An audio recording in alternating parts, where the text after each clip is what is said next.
as I said, that was an incident unlike anything I've seen in my 30 years, where that many police officers were struck by gunfire. And fortunately, they're all okay, and even equally important, no civilians were struck, including the suspect, for that matter. We know, to the second part of your question about solutions, as was stated previously, there is no one solution. You should hold your police department accountable to some degree for gun violence. We don't shirk that responsibility. The only thing that we differ on relative to that is when you place the sole responsibility. And it always baffles me a little bit, because you'll get people who in one breath will say, this is clearly not a police problem, and the next breath the same people will say, well, what are the police doing? You know, it's almost like a default button that people have. When we don't know what to do about a problem, this is what we do. And so that's nice, but it doesn't solve anything.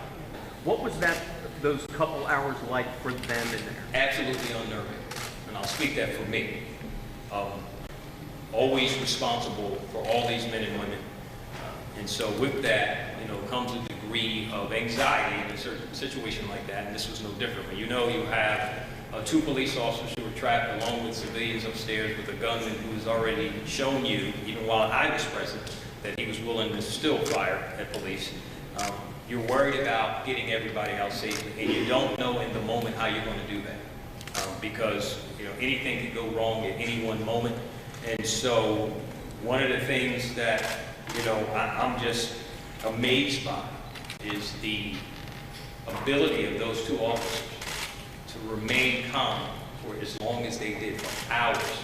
And so they were in communication with an officer who was standing right next to me on a telephone, and that in many ways guided our decision to do what we needed to do. What would have been far worse for us is if we had lost communication and didn't know whether they were alive, whether he had them at gunpoint, and so that would have forced an entirely different situation.